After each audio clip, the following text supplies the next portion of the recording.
Recording. And we are recording. Brilliant. So thank you for your patience. There you go. That is the 5 minutes we're supposed to waste at the beginning of a presentation anyway. Alrighty, so welcome to 5 Steps to Becoming an Offline Superhero. If you don't know me, this is sort of a mixed audience. I guess a lot of people from my own list, but also others. I particularly liked Russ Hayes' intro email that I'm not full of myself and I fly below the radar. Okay, so if you're one of Russ's followers, welcome on this call. So here I am. This is me, Dr. Veit Schenk, and maybe a quick overview, literally just 2 minutes, to give you an understanding, a big picture of where I'm coming from and where my background is and all that kind of thing.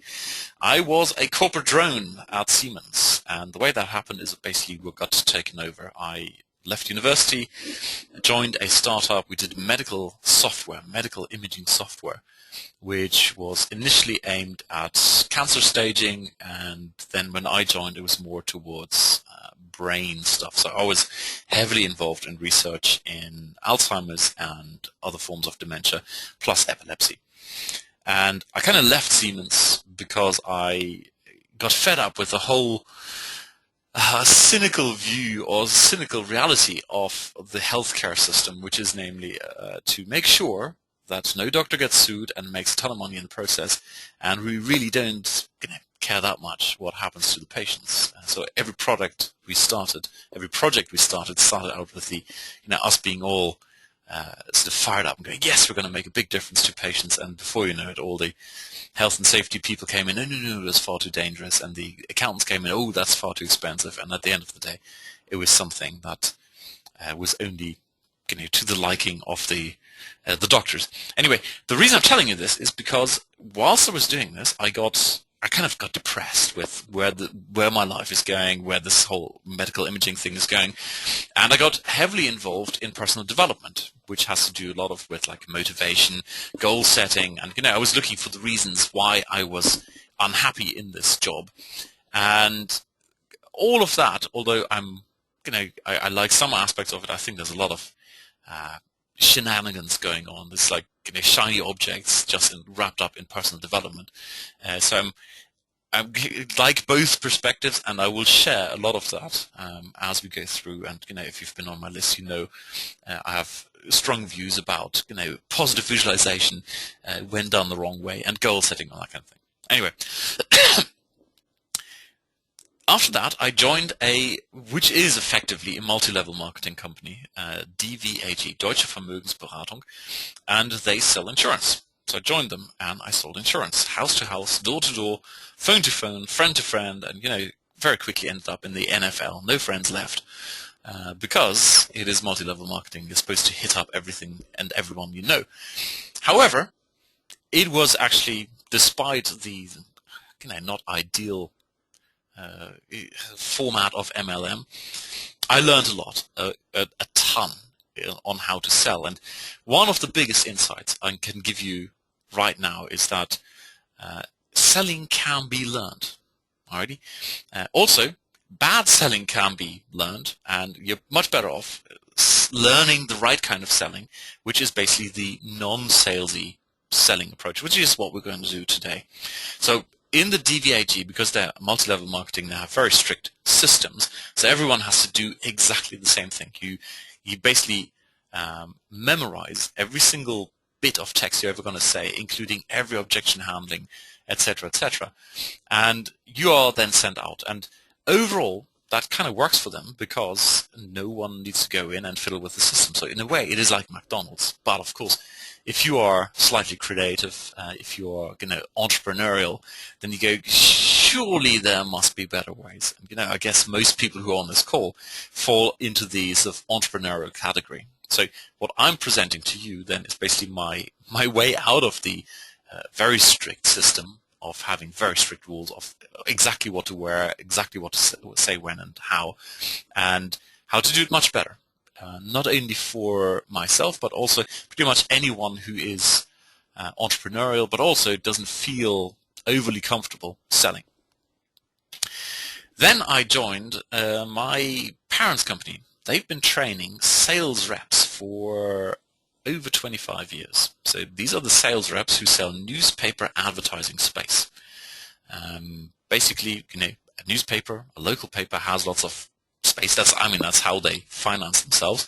And they need to sell it to local businesses. And my parents had, for the last 25 years, trained them, both in terms of how to design good ads, because most small business owners go, well, I created this one ad here 200 years ago on my old Commodore 64, and I'll just rerun it. And then you go, yes, that doesn't really work that well, does it now? Anyway, so one of the things we did was help them design good ads, but also the other one was selling. And that's basically where my experience with DVAG came in, where we now had some seriously first-hand experience actually doing the whole door-to-door. Well, actually, I have to say my dad used to do door-to-door sales as well. He was selling Hoovers, I believe. So, and then I basically got from there into business consulting, and the connection there is that basically the workshops we did or do with the sales reps is a format like this. We basically get together, we have a little talk, and then we go with them to real offline businesses. Basically, a real business, you go in there, and normally we'd be introduced as a new colleague. He just wants to learn the ropes, and he's just having a look. And of course, we are sitting there taking notes, looking over their shoulder, and giving them feedback later on. Then we have the workshop, and then we go to another client and see what they've learned. And the one thing I observed over and over again is that basically pretty much all small businesses are the same. They all live, well, not exactly the same, but they fall into, at most, a handful of categories. And, the giant categories, those who have no idea what they're doing, and they're lucky to survive. And when you look at the overall survival rates of small businesses, they are atrocious.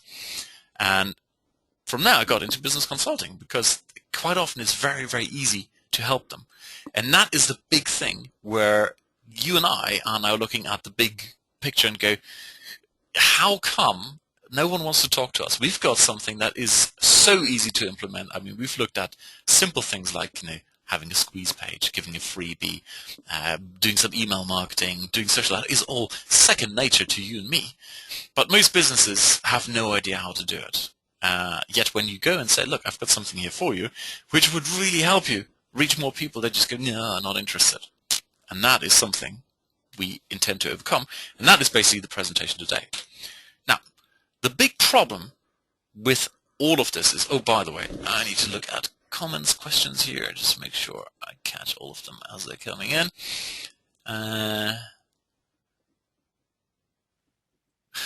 Jay, what? I put my underpants on outside my trousers, especially for this one. Okay, excellent. Careful, fight, my wife is a nurse in the NHS. Hang on, what's going on here? Are we on two separate calls here? Superheroes, of course, yes. Okay, got it. Oh yes, I found a very cool superhero picture. You'll like it. So, alrighty, the big problem is basically the sale. If you go and approach any small business with something where there's a hint of something's going to be sold to them, they stall. And the reason is that they get bombarded with the stuff. Locally, when I go to any local business, and I have, here's the good news, all right? The whole selling thing and the whole consulting thing is basically you do it a couple of times and you're good at it. Even I managed. And I tell you this, as a teenager, I was insanely shy. I didn't think I ever talked to women. Like, my first girlfriend basically approached me and said, look, you're the one, it's your lucky day. You got picked because if you continue doing what you're doing, you're never going to talk to a girl. That's how shy I was. And still, I learned how to sell and to do business consulting. So there is absolutely hope. Now, the big thing is, so we've got the sale. The sale is the problem because you go in and they get bombarded by the stuff every single day. And they've basically set up a filter that says anyone who reeks of sale, we're just going to ignore. It doesn't matter whether it's good or not. It's just sort of an automated mechanism. Look, sorry, I can't deal with all of this. I have talked to for example, the local printers here. They don't even pick up the phone anymore during the months of, I believe it was September, because September is when all the yellow pages, etc., sales reps phone up, and they just go, look, I'm too busy. I don't have time to answer the phone. I was talking to real estate agents in Portland, Oregon, and they tell me exactly the same thing. I talked to some in Seattle, exactly the same thing. Every single day they are bombarded by messages, and you have to be very, very good at formulating a short, succinct message that they even look at your thing. Otherwise, you're gone. Alrighty. So, the reason is basically a commodity. Most people are providing a service that is like any other. I can do SEO for you. I can do mobile consult or mobile marketing. I can do web design, blah, blah, blah. And when you're a commodity, you're compared on price, maybe some features, but in general, there's nothing why they should get excited about it. I mean, this is to the point where this is me being a computer scientist at university, and I was at a party, and someone, I was chatting with a girl for like 15 minutes. At some point, she goes, "So what do you do?" And I said, "I'm a computer scientist." I kid you not, she turned around and walked away. And that is exactly the same thing that happens with small businesses. The moment they hear that you do business consulting or marketing, they go and run away. It's just that gut reaction. It's that automated mechanism. So there you go. That's it. Now, here's the big problem I mentioned earlier. You already know what's best for them. And, you would so love to help them because you know what you've got works.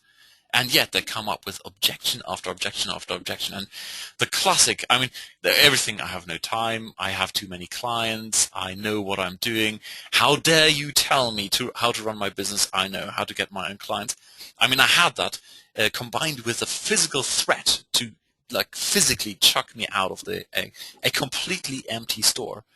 And I was thinking okay, this is a busy Saturday morning, and the store is empty apart from the owner and me, and he's telling me he knows better than me how to get clients. I mean, there's the proof. The store is empty, yet they come up with all of these objections. So we need to kind of overcome that. And of course, you also should, and I hope you know this, you should build your business through referrals. The idea is that in the beginning, you reach out and you do some interruptive marketing. You reach out, you actively promote your thing, but very, very quickly, you build up a referral network and you get a steady stream of referrals from there. And this goes back to the good old DVAG, the insurance sales thing. If you don't ever get your first client, and they're not absolutely blown away and jumping up and down with joy, it's very difficult to build referrals. Incidentally, most businesses suck at doing referrals, setting up active referral systems. So that's something we're going to cover in a minute, how you can use that to your advantage. So all of this combined results in a major ego bruising, and the end result of this is procrastination galore. I mean, I've consulted with a local newspaper, about 30 miles down south from here, and they had a couple of problem salespeople in there, and the one guy was sitting in there, and he had list after list after list. I mean, hundreds of potential leads, and he wouldn't phone any one of them because he was sorting through his list one after the other, coming up with a new classification system of what he could do later on. Oh no, look, it's the end of the day. I'll do it tomorrow. Never did anything. And it's not to blame him, and it's not pointing at him at all. It's a reality. If you get too many rejections, it's just not good. So enough of that bad stuff. Actually, one more. You're going to love this. The day it all changed for me was basically when I heard someone sort of under the breath go, "Oh, look, there's another mafia banker coming." And yes, I was cleanly shaved, and I had a suit and freshly polished shoes, and I had the tie, and I looked like a clone, like all the other people who are at the bank and who's selling insurance and all that kind of thing. But I thought, okay, this is it. Something needs to change. And that's around about the same time I was following Justin Brooke. Justin Brooke is a sort of sales-oriented internet marketer. And he mentioned a book by Chet Holmes, The Ultimate Sales Machine. By the way, I highly recommend you go and check that out on Amazon. Chet Holmes unfortunately passed away not long ago. Very young guy, a very, very smart sales guy. A fantastic, fabulous book, definitely worth checking out. So Chet Holmes, search him on Amazon, and it's The Ultimate Sales Machine.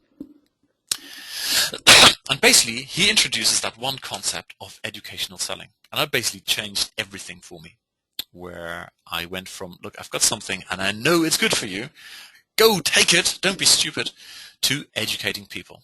And it's not only changed around everything for me, but also it's basically the big thing we introduce in our sales seminars for the sales reps, and they absolutely love it. So basically the big reason why this is so hot is that you sell the education and not the service. Right? There's far less pressure. There's far less reason for anyone rejecting or to reject something good coming their way. You can just go and sell them something that is of educational value. And an education in this case, let me see if I just put it here, is that it is balanced. Okay, so what you're doing is, with a small business owner, you basically give them a balanced overview of what options they have. So in the example of the newspaper, we go, well, here are the best way of reaching your target audience. And by the way, this it's not a new concept at all. So many people have used this, use it very successfully. I know one of them is Frank Kern. Frank Kern uses this with offline consulting. He basically puts together a nice educational piece where he takes some stats and figures, puts them all on a couple of sheets of A4 or letter size, prints them out, sends them off, and people lap it up because you come across as someone who is providing a balanced view. And in general, of course, I wouldn't say it's skewed, but you position it in such a way that your own thing is the best at the end of the day. And with offline consulting, fortunately, we have lots of choices, so we can actually leave it fairly open. We can say, there are different ways of, for example, reconnecting with clients, and that is the topic of what we're going to get into now. How do I reconnect with clients more often so they keep coming back, give me good feedback, and of course buy stuff and refer other people. But in general, with the education, you provide a balanced view. Now, there's a very good reason why that is so powerful, and that is people don't like being told what to do. This is an insanely powerful psychological principle. The moment you're told what to do, you just instantly go, I don't like it. I give you an example. Over here, like in many parts of the world, we have the census. So the state comes over and counts you and your family and your fingers and your shoe size and all that kind of stuff. And it's all in the spirit of being able to provide good government services later on in the next few years. So all okay. So this guy comes along and says, you've been chosen and you need to fill this in. You must. Here's the law. You'll get arrested and sent off to prison, and you have to pay huge fines if you don't. And immediately I just went, well, screw you. I don't like this. And I spent hours online searching what my options are and if there's a way to get out of it and all that kind of thing. When he came over, it was very, very painless. It took a few minutes of my time. He asked some general questions to which he had the answers anyway. He just needed to go down to the local tax office and get the numbers of my income. He needed to go to the, where you're registered. I don't know what that thing is called. So, they will tell you, I live at this address, I have a wife, and she lives here too, and I've got 4 kids, and they live here too. He could have had all that information there. So I wasn't giving away anything new. All the other stuff was optional.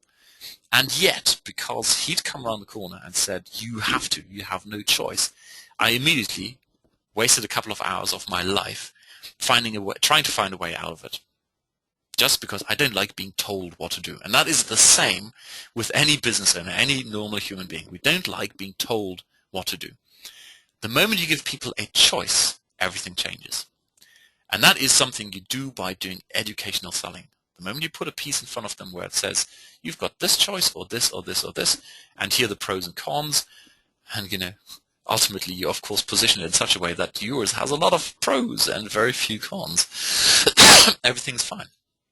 And you will find stats for anything, any argument you like. That's the beauty of statistics. You will always find something. My wife just bought a book on all the myths in medical science. When you eat late, you get fat and all that kind of thing, which is a little bit unbalanced because all they did was basically for every myth, they found one study that says the opposite. And there you go. Alrighty. So in practice then, the beauty of educational marketing is that getting the meeting is now easy because you're not selling anything. The only thing you're selling is free information. And I'll show you an example, actually 2 examples in a second, how I do it. the whole position of who knows what's best for whom shifts. Right? Originally, we go out and we say, hey, what I've got for you, or what I've got here, is brilliant for you. I know it, because your business is like any other business, and all the other businesses, those who take me up on my offer, they will succeed with this thing, or they do succeed, and therefore it's good for you. No, the moment they can decide for themselves, they can pick a choice of what they think is best for them. That's when suddenly their engagement goes up, because they think they are in the driving seat. I don't know how else to say this, but I mean, if you probably have experienced this yourself. If you go to approach a business and say, look, I can really help you get clients, just go, yeah, look, I'm busy, see you later. And of course, referrals is getting easy, because you're the guy who provides a great piece of information. Just the other day, I went to a friend, and he said, oh, look, by the way, here's the other guy, a friend of his, he's here, and he's got a really bizarre business. He's importing from the US the colorants and sort of aromatherapy stuff for candle makers. Okay, cool. I mean, it goes to show how diverse the world really is. I never thought about anyone who imports chemicals for candle makers, and yet apparently it's a thriving business. But he has no idea how to do online stuff. So boom, there's a referral. Why? Because I tend to sit down and give them good education, all the options, and without fail, at the end they go, oh, okay, right, let's set up a date and we talk about what we can do for my business. So here are the two approaches I take. Hi, I'm new in the area and I do the following, and I would love to learn about your business. I do this all the time. And just to make sure we are on the same page here, I showed you the image of me being a mafia banker earlier. Actually, that's not me being a mafia banker. I should dig out a picture of me being a mafia banker. I mean, I did look slick. What I do is I cycle around in my well-worn cycling clothing with a pannier bag that's about 20 years old on my bicycle. I go in there and I wear overshoes made of neoprene. And I tell them, this is what I do, and I'm new in the area, and I would love to talk to you and see what you guys are up to.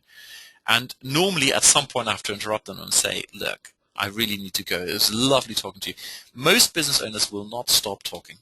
Now here's another interesting one. Lately, this is totally bizarre, and we're talking end of 2013, a ton of people, I mean a ton, a huge percentage, are telling me they're either in the process of changing their website, updating it, or they're getting a new one or thinking about it. It's absolutely amazing. I don't know what is going on. It's almost like someone has pulled a big plug and said, all websites need to be refreshed by the middle of 2014, otherwise you're going out of business. It is insane. At the moment, over here, at least in Germany, new websites is where it's at. Okay, cool, why not? And the other one I use, and have used very successfully, is I'm looking for JV partners. So, hi. And for this, I phone up business owners who have a business that does B2B. So, classic one is printers. I phone up every single printer I can think of, or can find in the phone book. Hey, this is what I'm doing, and I do joint ventures. So what I'm doing is basically I'm providing great information for your customers, which is awesome for you, because what we do is we do an event at your place. They all come in, they're reminded, what great stuff you do with your printing. By the way, printers love this kind of stuff because they're facing huge competition from the online services. So they have to specialize and really struggle to keep, getting orders or keep engaging their existing customers. So they love that kind of stuff. And, you simply tell them, look, I'm looking for JV partners. This is how I usually do it. Don't offer them 50% of any deal. I mean, when you offer them like 5 to 10%, they think they're getting a massive steal. So they're very happy with this. Otherwise, don't use the numbers you're finding online. And that's it. How easy is that? Anyone can do this. And like I said, I was so shy. People were taking the piss when I did my first sort of summer job at a company. Interestingly, developing not medical software, but the software for medical labs, so basically the interface between the blood analyzers and that kind of stuff and the normal IT infrastructure. And they had this one sales rep for DuPont, I think she was working. Very, very attractive lady. I was 17 years old, and everyone in the office basically made me squirm by saying, "Look, you need to phone her up." I've forgotten her name. It was like a good, 20 years ago. 25 now. And I was so shy. It was just like those cruel bastards made me phone her up and make all kinds of inquiries and stupid appointments. But there you go. I was so incredibly shy. I was nearly fainted making those phone calls, and it takes a couple of sessions, and you're totally comfortable doing this. So, to wrap up, the whole educational thing is, the reason you're doing it is because you want to give people choice. The moment they have choice, they feel empowered. They're much more likely to listen to you, but also give you referrals because you're the guy who provides great information, not selling anything. So, big point there is all you're doing is you're selling free, good, high-quality information. That's it. You're not selling anything else. Everything else will follow, and that's what we're doing now. So if you want to go beyond choice, and increase engagement, that's where you use surveys, and you also use bullet points that reveal one after the other. All right. So the beauty of surveys is that you have great engagement with the process. You get people in and go, "Oh, I've got different choices here." But also it feels personalized, and this is scientifically proven that when people have the impression that the information they're getting is personalized, they're much more likely to arrive at the conclusion that whatever comes out at the end is actually their own conclusion. It wasn't enforced upon them, but they made the choice. They had two choices, A or B. They clicked on B, and then had two choices, C or D. They clicked on D, whatever. And they go, "Well, yeah, I wanted to choose D all along." It's once again one of those weird ways our brain works. But hey, who's going to argue with it? So typically what we do is we do surveys. Now, if you've been on my list for a little while, you know that I love surveys. I'm sure I've sent you through a couple. And one of the plugins we developed is Survey Snatcher, which does surveys, but also then drives you or segments people into, depending on the answers, into, for example, different email lists, sends you to different webinars, and that is the whole point, or that's why I love Survey Snatcher for this kind of approach, where you can go in and basically attract the right kind of prospects by making sure you set up questions which attract good prospects and reject bad ones. And I might even have a bullet point that says it. Alrighty, we'll get there in a second. So the question is, how do we apply this? What I want to do now is basically set up the individual points or individual components you'll need to apply this straight away. In the next week, I kid you not, right after Christmas, I want you to be able to go out and basically apply this in practice and get clients. So why after Christmas? Well, here you go. Here's the opportunity today. As you hopefully know, hopefully you are talking to real business owners, okay? The reality is that most go through the classic boom-bust cycle. They are insanely busy at some points of the year, and then boom, there's nothing, there's tumbleweed. They go through this on a micro level as well, that basically the way they've structured their businesses is that they chase clients, they chase orders, and they chase, do some ad hoc marketing, and then before you know it, their pipeline is full and they have to go and fulfill all these orders. And I remember, for example, going to some local t-shirt place. They do t-shirt printing, they also sell wool. I mean, it's the most bizarre combination, but okay. So knitting materials, supplies, and t-shirt printing is what they did. And the only time they could manage to make an appointment for me was 9 o'clock in the evening. So I arrive at 9 o'clock and we start chatting, and they're going, "Well, I hope you don't mind, but we still have to fulfill this order." So they were at 9 o'clock in the evening, they're ironing this giant stack of 200 t-shirts. They're manually ironing on like logos onto these t-shirts. That is a reality for them. And of course, whilst they're ironing t-shirts, they can't chase in quotes, new orders. And that's the big problem. So this boom-bust cycle happens at a micro level and a macro level, if you like. And right now, there's a beautiful boom-bust cycle, of course. And that is before Christmas, people have been shopping like mad. You had Cyber Monday and Black Friday, or whatever it's called. You had the whole Christmas shopping thing, etc., etc. So at the moment, the coffers are typically full.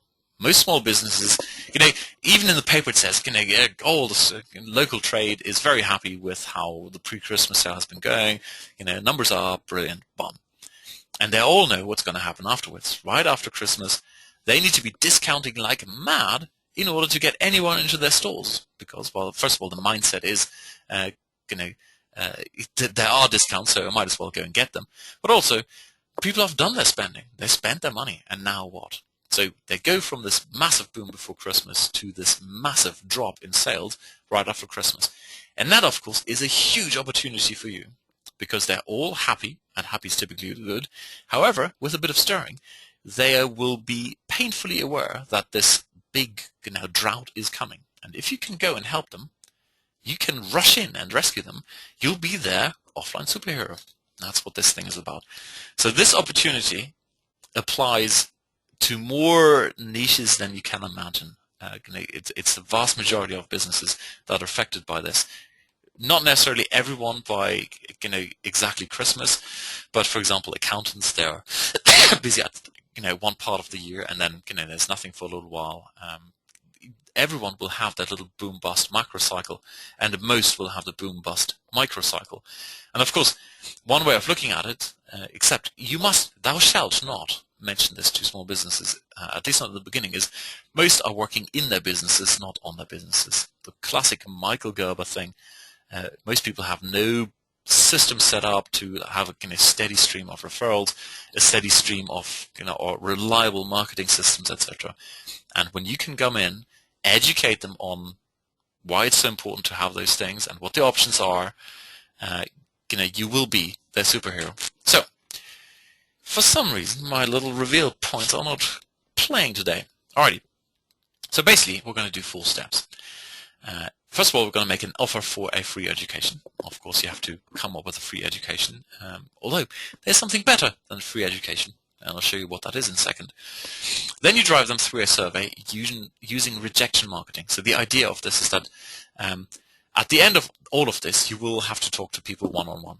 Okay, I see all these courses out there that say, hey, you can do this from the comfort of your mobile phone, and you just send out some emails and blah, blah, blah. That's total and utter BS. Alrighty?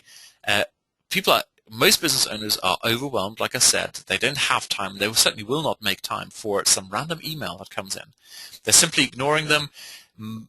A ton of small business owners I know don't even read email. They have an email, and they will use it when they're looking for something specific, like, I ordered this, is it coming in or not? But they're not reading it to go, oh, look, someone sent me some unsolicited email. So forget about that. You actually have to go in and approach people. So you make them an offer of free education.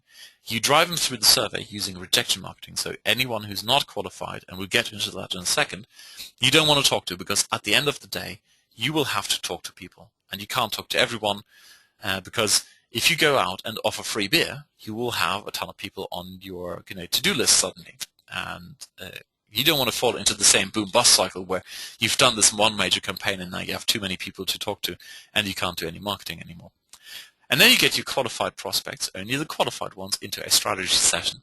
And generally what I would do is basically put the not so qualified prospects into an autoresponder sequence where you do a combination of education and a little bit of recommendation, if you like.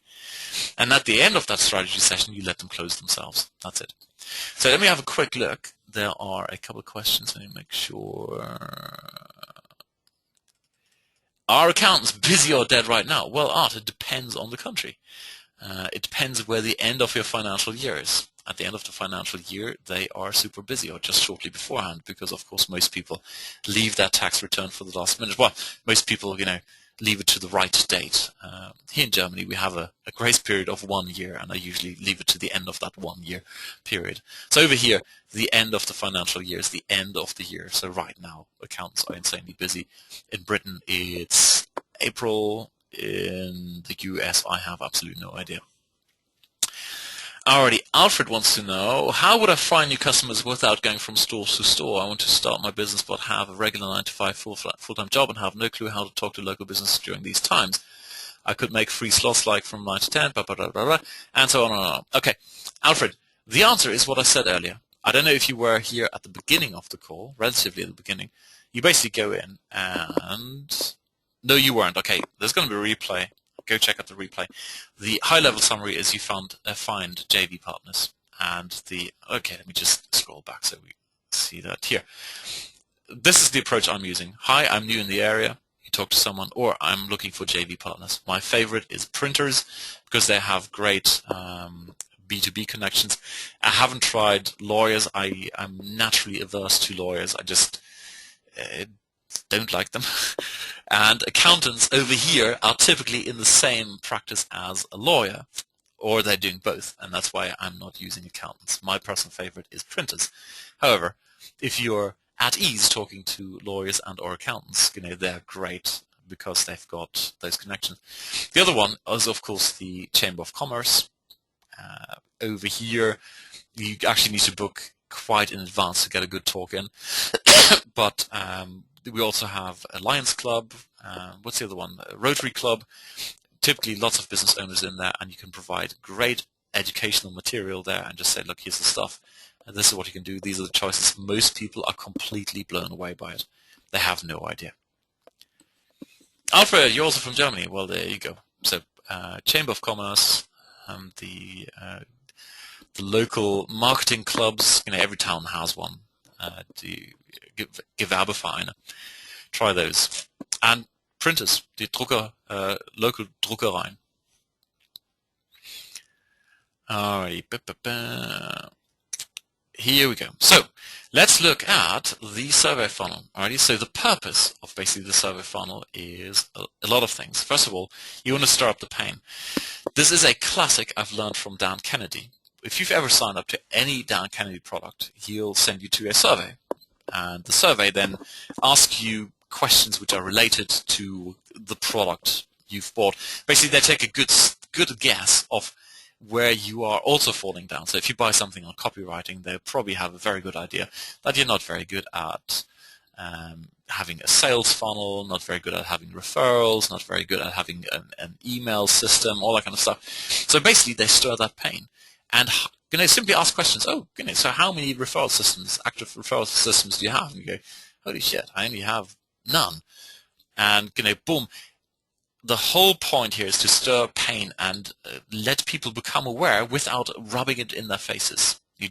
Of course, you then take it away and say, look, here's some tips on how to do a good referral system, or here's one. And you don't even have to do it yourself. You can then say, look, here's a YouTube video I dug out for you. You might find this very useful. Here's a white paper. And over time, you fill in your own content to begin with. Just find a couple of pain points which are relevant, of course, to your own personal market and highlight those things so you can then, get their awareness up. And, of course, your expert status is increased as well because you're pointing to potential solutions. That's what I mean by give hope. So when you say, look, how many referral systems do you have? And they answer 0, you go, well, it's, of course, suboptimal, but you got to start somewhere. So here's some insights into how to do a referral system. But, of course, there are 157 more.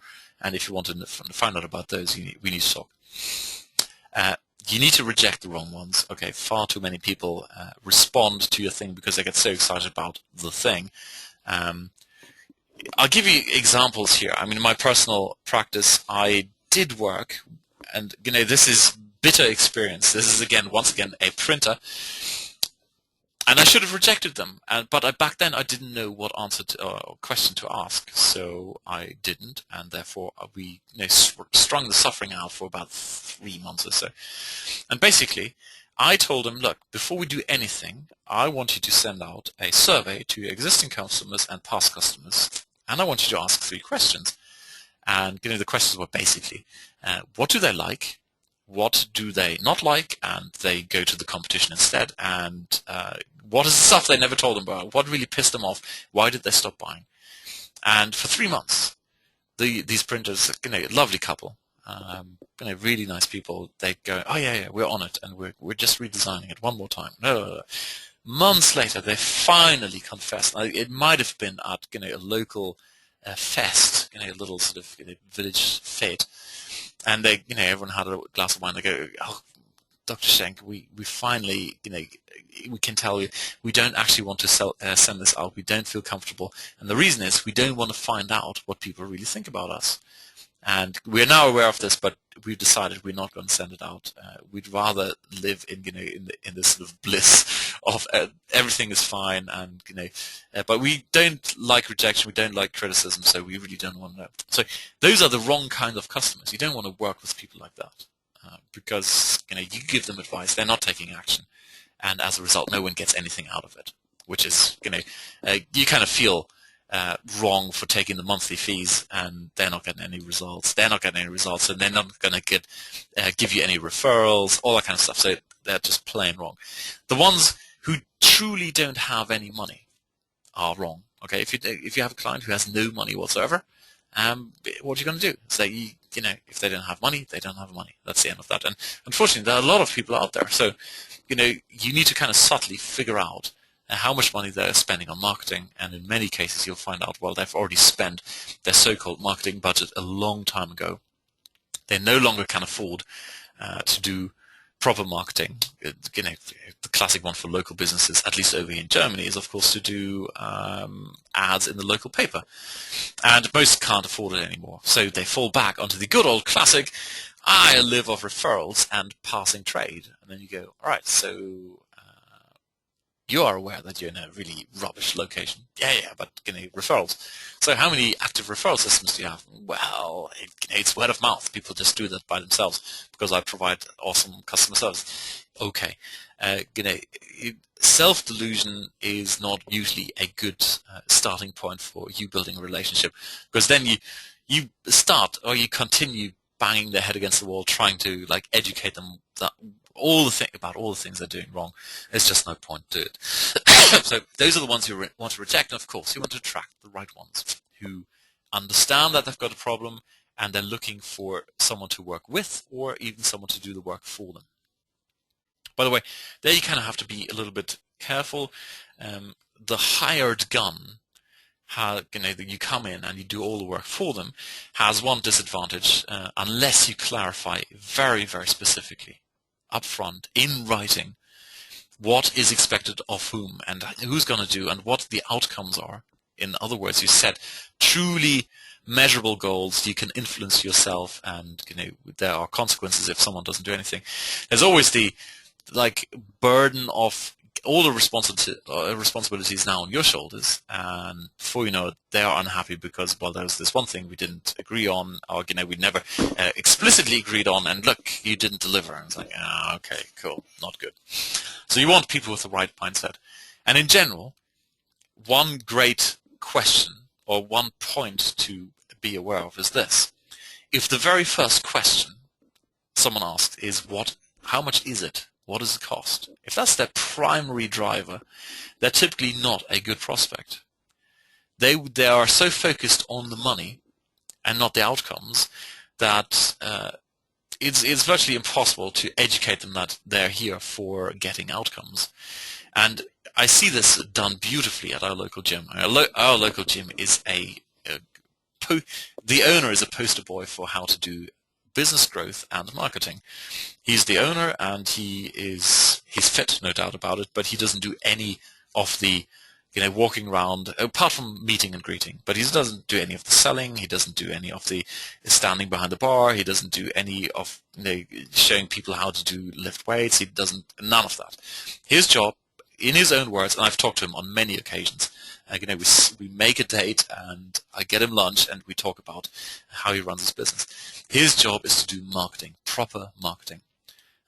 He'll send out direct response pieces and measure the response and just see who responds, and then he correlates it with what people do in his gym.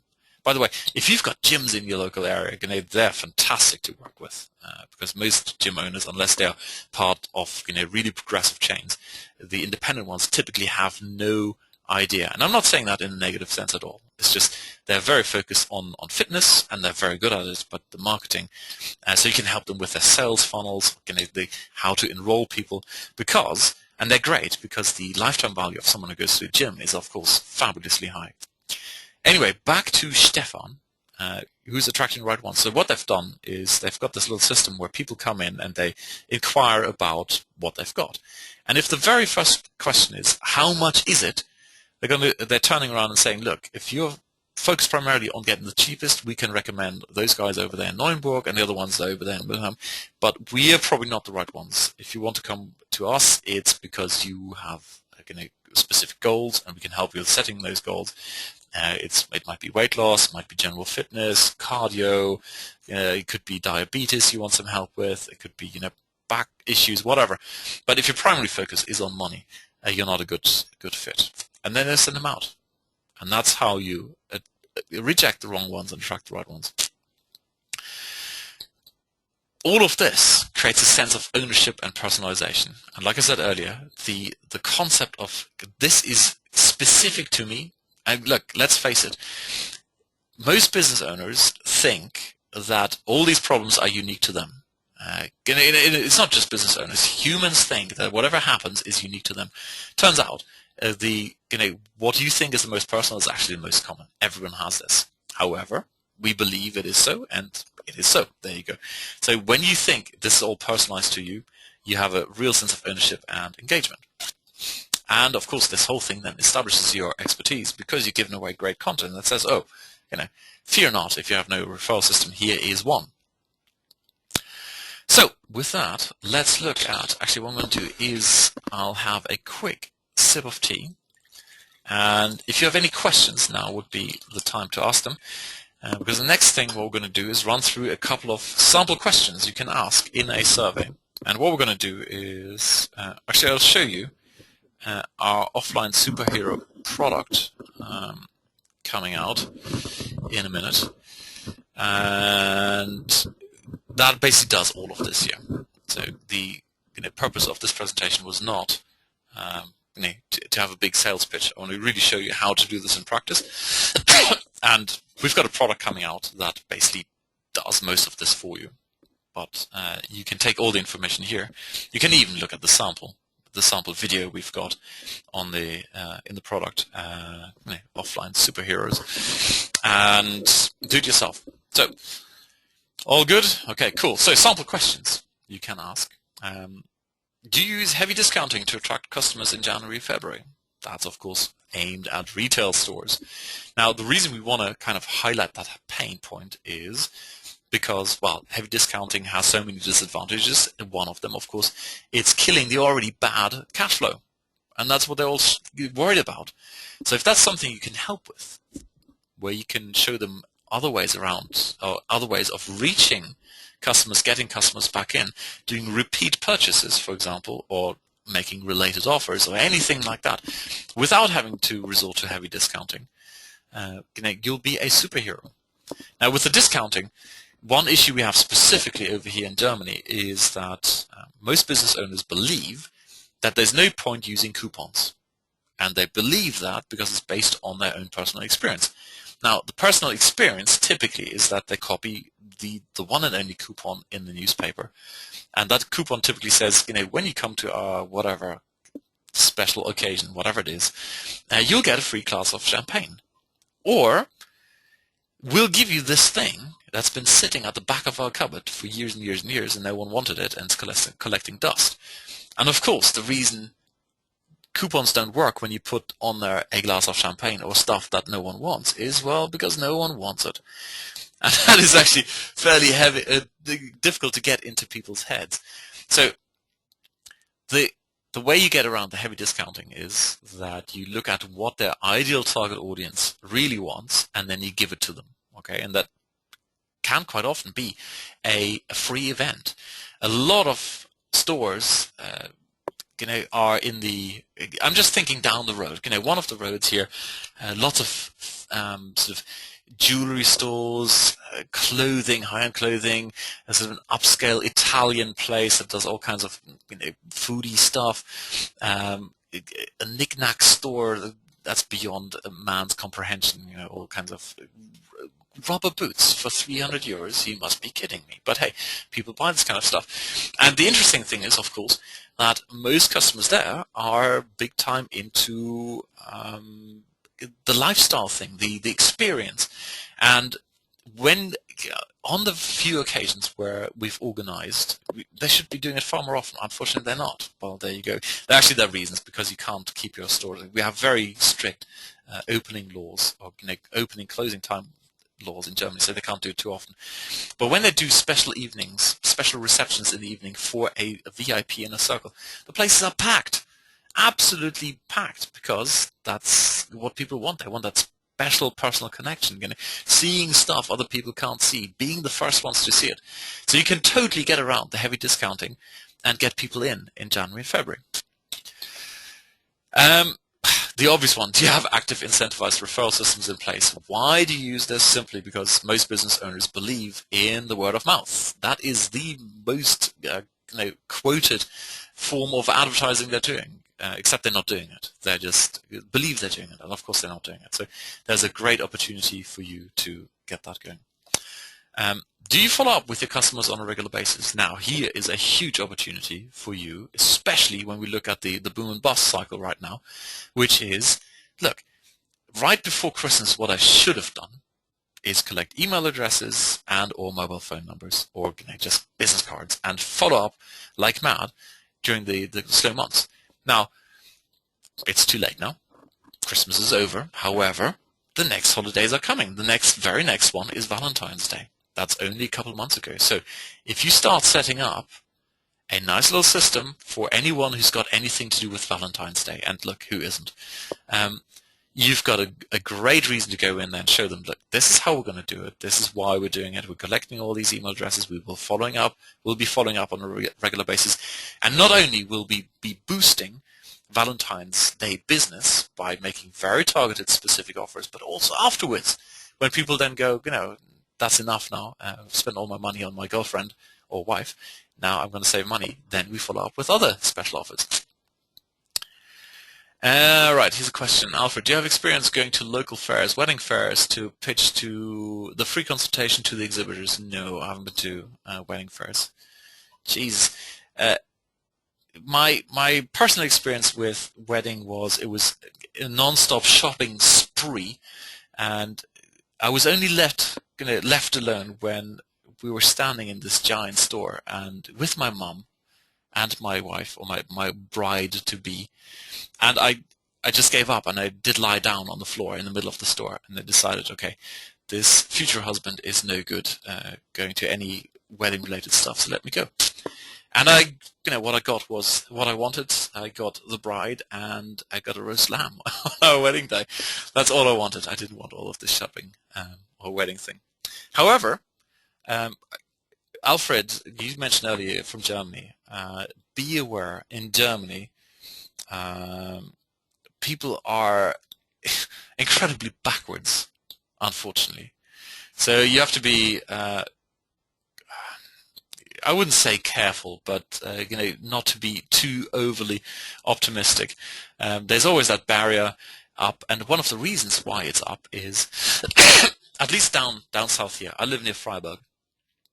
Down here, the mindset is, if I don't stand out in either a positive or negative way, no one is going to argue with me.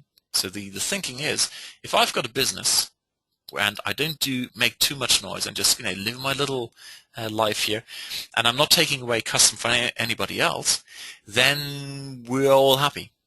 And they're not really, really happy, but everyone's complaining, of course. But I've literally seen cases where business owners got ostracized. They were excluded from the local community because they did active advertising. They said, look, I've got cool stuff. Come to my shop. And suddenly everyone's going, oh, look at her promoting herself, her and her little fashion store down the road. It's like she got excluded from everything, not invited to functions anymore, nothing. So just as a little warning over here in Germany, when you do this, you have to be very tactful and or influence the influencers. That would be my take. Den Ball flach halten, exactly. Rick saying, good place for a guy lounge in the wedding shop. Absolutely. I don't know, maybe the other guys had more energy than me. Then again, what I did look, we have 4 kids, right? And for the first one, I went along to the whole, pre-birth classes, etc., etc. By the third, My wife kept going back. I just, at some point, got up. I couldn't face it anymore. It was like the same stuff again. And went out and bought some nails. I mean, this was not on purpose. I just needed some nails. And I came back with this box of nails in my hand, and everyone was just looking at me, look at bad husband. He goes buying nails during this wonderful baby class here. Alrighty, cool. So let's press on because we've got a few more questions here. Let me just read one. Okay, now the comments are coming in German, so I need to do some simultaneous. Okay, Alfred is saying, same where he lives with, you phoning up. And the printers down here, very, very open. It's really strange because you are not going in and saying, I'm going to do the marketing for you, and therefore you're going to be better than everybody else. What I'm saying is, I'm going to do a free education with you for your B2B customers. They're all going to get great value out of it, and you will look like a superstar. And of course, you've got a great reason to connect with your ex-customers, current customers. It's just a nice way to reconnect, and that's why I believe it works. Because you're not saying, you're going to be better, and therefore that whole worry thing happens. So here's another one. Have you segmented out recent buyers from expired, from prospects, all that kind of stuff? And most people go, what? Segmenting? I have no idea. And of course, you can connect this beautifully to the whole, whom are you trying to reach? Because the classic answer is everyone. And you go, yeah, I know. And then you basically give them an example. You also want to reach the homeless guy over there. No, not him. So you want to get all the lagerlouts up from the barracks. We've got an army barracks here. Well, no, not them. You want to attract those, the people in the old age? No, we don't want to. Okay. So you gently guide them to the point that the more targeted your message, the better. Alrighty. Okay, next question from Alfred. Sounds very good. Missing link that I probably missed at the beginning. Make them co-superheroes. Yes, exactly. Make them co-superheroes. So the last few questions here. Do you do regular surveys to find out what people like or don't like? I'm now including this because of the story I told you earlier with the printers. If they're not happy talking to their existing clients, their past clients, and their future clients to figure out how best to serve them, how can you help them? Because let's face it, you can't mind read. I mean, that's the truth of direct response marketing. We can't mind read, but we can ask people, and we can observe their responses to particular ads. We can do coupons. We can do all kinds of direct response stuff, whether online or offline, and we could figure out how people act, both what they say and how they act. But we can't read minds, and if they're not willing to do what it takes, then they're not a good prospect to work with. Here we go. Again, I mentioned this earlier, whom you're trying to attract. Also the homeless guy. No, probably not. Oh, and that's it. These are the sample questions. So, this is now Q&A time, and also, if you're interested at all, oh God, now I don't know how to share my screen. I'll tell you what, I'll just type it in here, right? Cool. Let's do this very professional style. You can go to let me see if I got this right here, offlinesuperhero.com. If you want to be an offline superhero, basically, our new product is up there, and I hope you will like it. Offline Superhero. Let me just type it into the chat because I'm so excited about it. offlinesuperhero.com. Okay, so the nice URLs, Jay says, I tell you what, I'm such a muppet. It's unbelievable.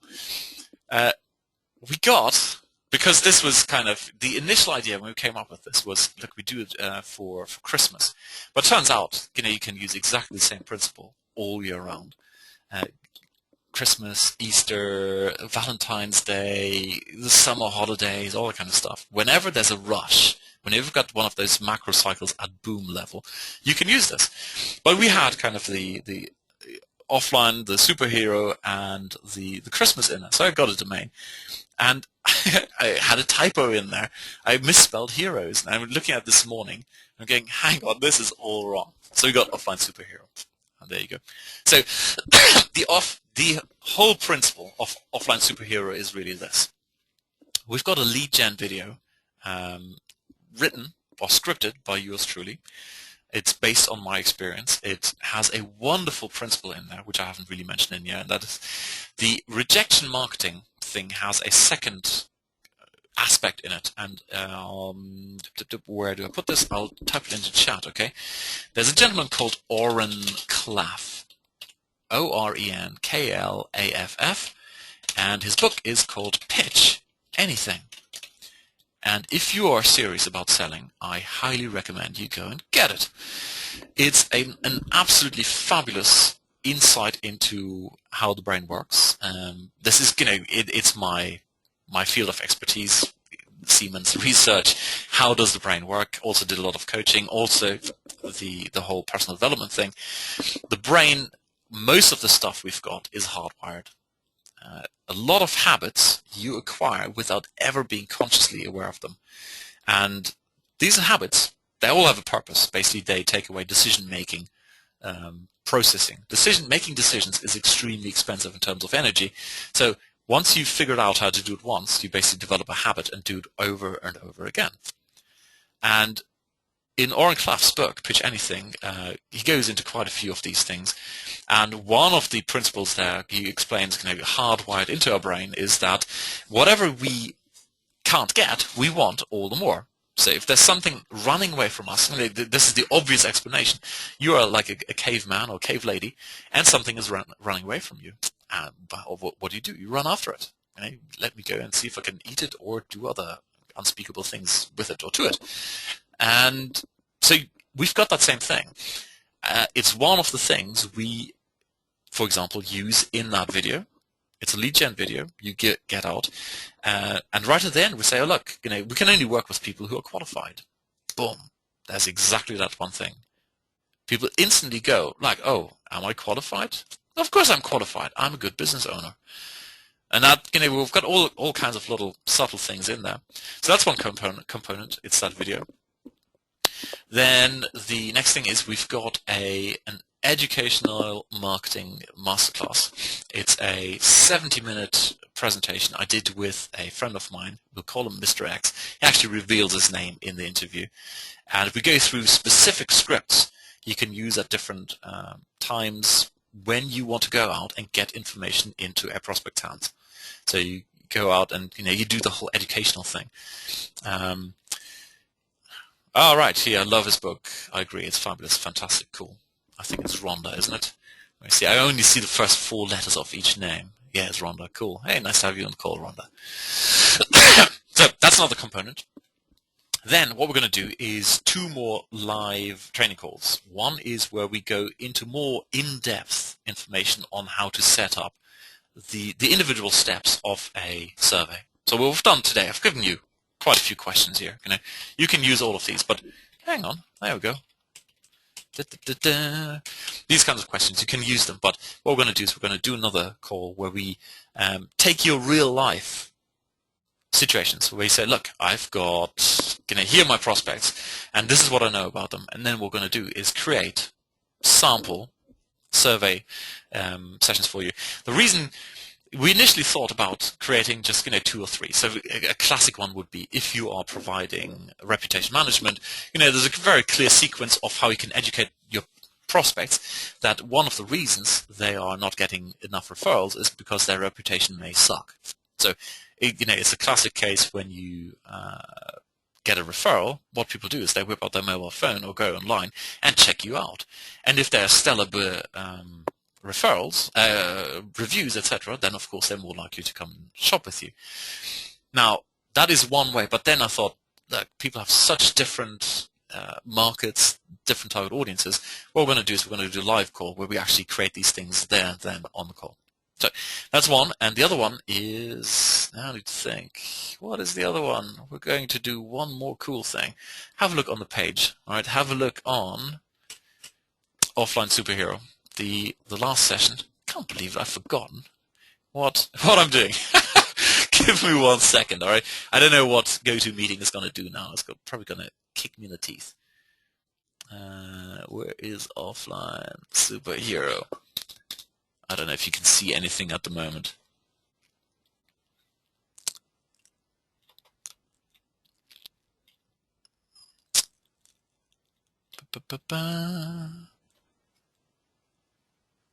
Ah, yes, of course, of course. Alrighty. The strategy session.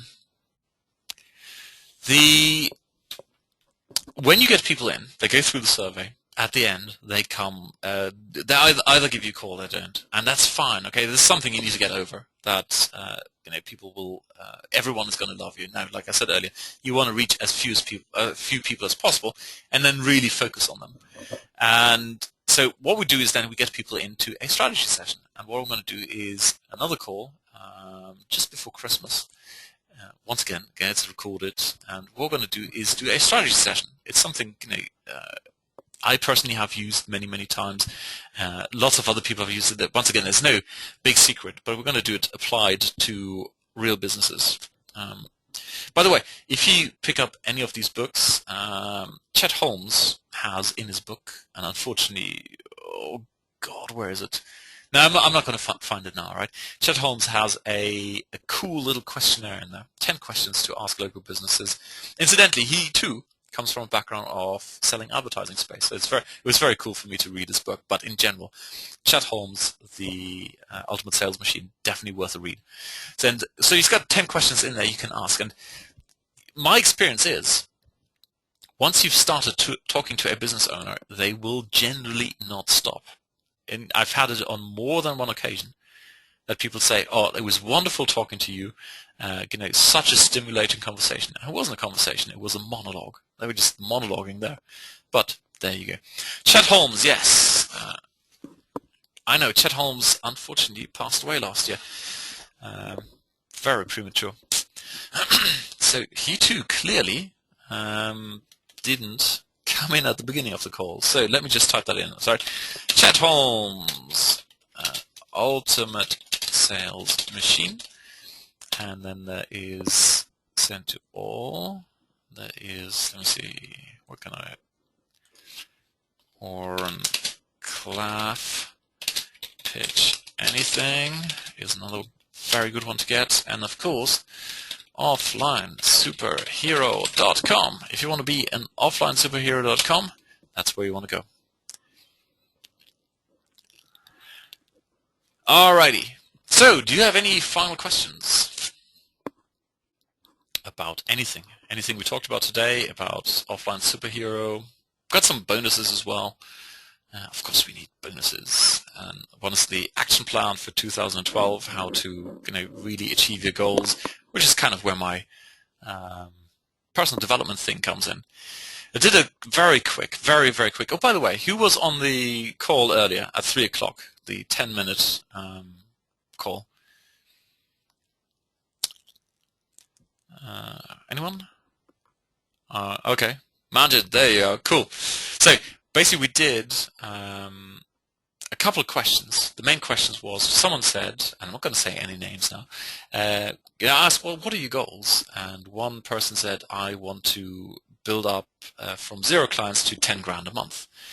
And my response or insight there, or hopefully helpful advice, was that in many cases when you have no track record whatsoever, setting goals like I want to make 10 grand a month with offline consulting. I'm not saying you never made 10 grand a month, but if you have no experience making any sort of money with offline consulting, you're setting yourself up for a rather rocky path, let's call it that way, because you're now facing all these obstacles, and if you now don't achieve your 10 grand, it's kind of you're letting yourself down.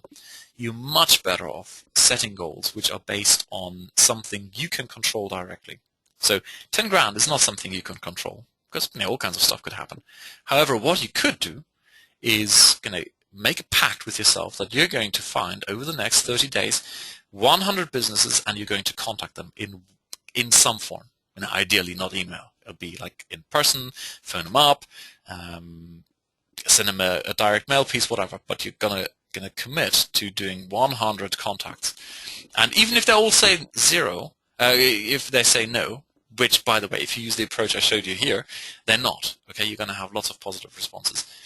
But it is something you can immediately control, and that way you're much more likely to achieve your goal, as opposed to saying, "Oh, I want to make 10 grand," and it's based on this should work because other people are succeeding with it. So there will be a webinar this weekend at 8 a.m. GMT. No, not on Sunday. All right. So when I say right after this thing closes, so the offer offline superhero closes, and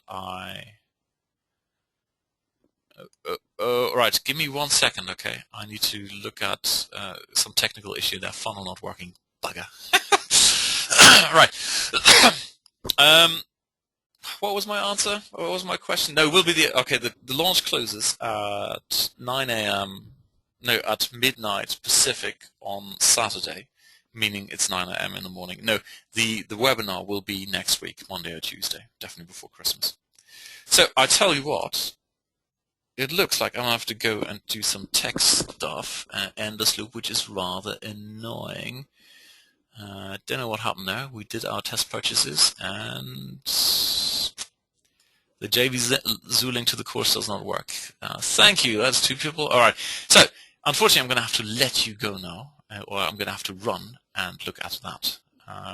If you've got any questions, shoot me an email, please. Alrighty. Okay. Cool. Alrighty. Speak to you soon.